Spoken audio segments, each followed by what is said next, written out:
All right, back with another top 10 list. This time we're going interior defensive linemen. So what this means is a defensive tackle, or if you play in a 3-4, then defensive ends or nose tackles, basically. So the guys who aren't on the edge, the guys who aren't pure pass rushers, who will be going up against guards and centers instead of tackles. That's the easy way to talk about it. And as always, the way I view these things is it's a right now list. So who would I most want heading into 2021?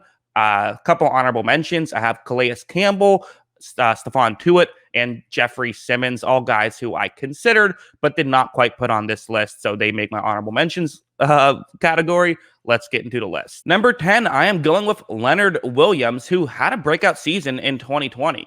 This is the guy who he's played since 2015, so that's 6 seasons now, and he only has 29 sacks to show for it. However, 11 and a half of them came last year. So, I think some people will say always be wary of someone who has a breakout season in a contract year, but I do feel like from what I've seen, he is a guy who can play well.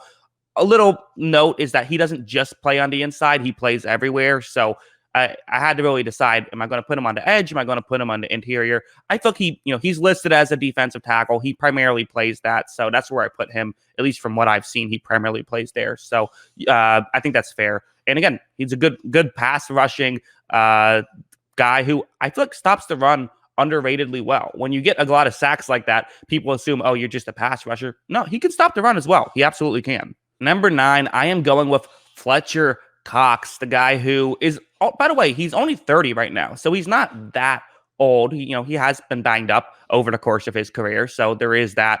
But again, guy puts up numbers. There's no denying that. 54.5 sacks in his career. He has over 400 combined tackles over his career. So the numbers itself are good. He can do it all. He can stop the run. He can, rush the passer.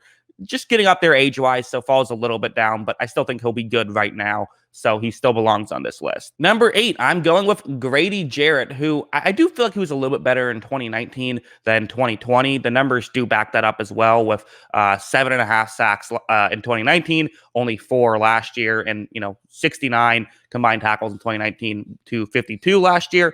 But at the same time, I think that a big part of it, he's still a dominant player, and I think that, again, you factor in who he's had to play with on that defensive line. It hasn't always been pretty. It just hasn't. So I think that he opens up a lot. He makes the guys around him look better. He's a disruptor who also rushes the pass very well, and he does a lot in that passing game that I think a lot of people don't fully realize. So he belongs on this list. He's probably one of the more underrated guys I have on this list. Number 7, a guy who's been very underrated for the Pittsburgh Steelers for some time now, Cameron Hayward, one of the many players who makes that defensive line so incredible. The guy's been playing since 2011. He has over 7,000 snaps with the Pittsburgh Steelers, and he only had like 500 in his first 2 years combined. He was hurt another time in 2016. So really, though, since 2017 on, he's gone from good to like awesome. He's had, if you look at his sack totals, 12 in 2017, 8 in 2018, 9 in 2019, only 4 last year, but he also had a pick. So there you go. And again, the guy had 83 tackles in 2019. Now, I don't just look at, those types of numbers because they can be misleading, but he's someone who does it all. He stops the run. He's a huge part of why that run defense has been, elite at times. And he's a huge part of why they're able to rush the passers so well. So absolutely deserves a spot on this list. Number 6 right here, I am going with Kenny Clark. We're going to get into a couple guys here, in the top 6 that maybe don't have necessarily the best numbers. We're also going to have some guys who have great numbers, but, Kenny Clark, 18.5 sacks in 5 seasons. That's nothing crazy, but that's also not really his role. He plays nose tackle, will play defensive tackle as well, and he is a disruptor. He stops the run. He helps set things up in the passing game. So, again, I like these disruptor guys. And one thing I will probably disagree on, I think at least some of us will, is I am someone who values how do you stop the run. That to me, that's more important than how do you help in the passing game in terms of pass rush. I want someone who, if you're a defensive tackle, I want someone who takes on double teams, and even that won't be enough. So don't get me wrong, I want someone who can rush the passer as well, too.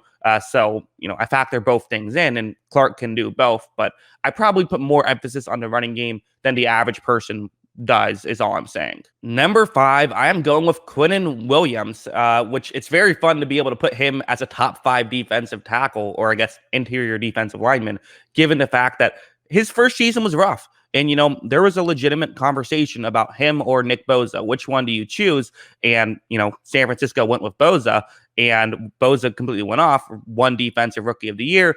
Quintin Williams did not. He did not have a great rookie season, but sometimes it just happens with these bigger guys. If your weight starts with a 3, for whatever reason, that means that it just takes you a little bit longer. I would assume it's because in college, you kind of are playing with a lot of guys who don't know how to deal with someone of your size. In the NFL, they know how to deal with that. So you kind of have to learn stuff. And it usually takes maybe a year to get it down. Last year, he had 7 sacks and over 50 combined tackles. So, and again, I feel like those numbers don't really show the whole story. I think he was even better than that. He also only played 13 games. So pretty crazy stuff.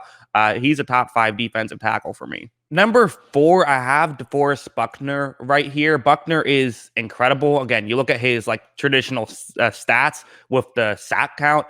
In 2018, he had 12 sacks. 2019, 7.5, and then last year 9.5. So he's basically I believe that's just under 10 sacks a season for 3 years, only half a sack away from being. Am I doing that math right?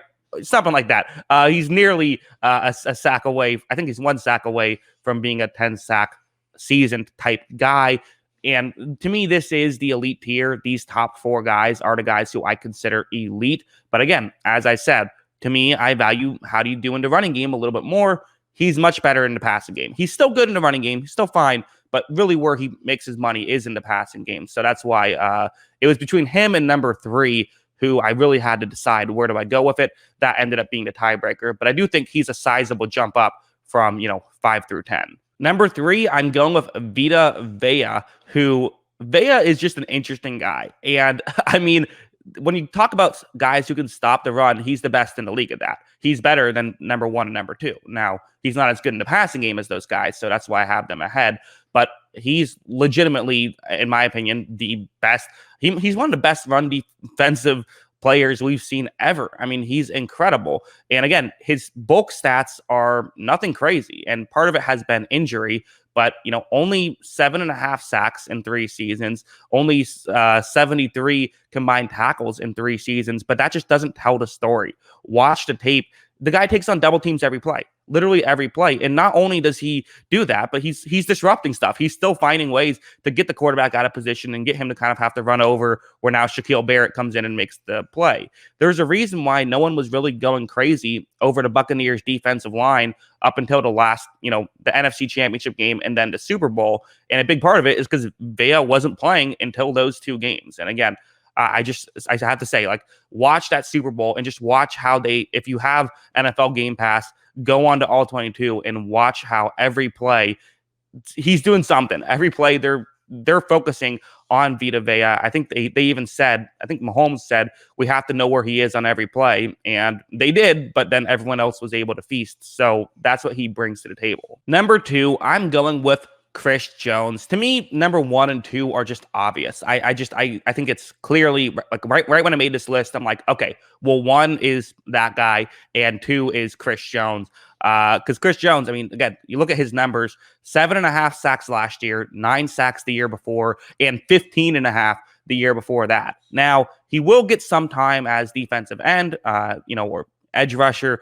So that also does help him a little bit, but the majority of his sacks do come from the inside. The majority of his snaps come from the inside, and he can stop the run as well, and he can disrupt things as well. So I do think that he is number 2 in my opinion. Number 1, of course, it's Aaron Donald. I mean, was there any question about who it was going to be? Yeah, it's the guy with 85.5 sacks in his career. I actually think you can make the argument that last year he had a down season for himself, and he still won Defensive Player of the Year. That just kind of goes to show just the standards he has set. Obviously, getting 20 sacks back in 2018 as an interior defensive lineman is crazy. And then, the last 2 years, he's quote-unquote only gotten 12.5 sacks and then 13.5 sacks.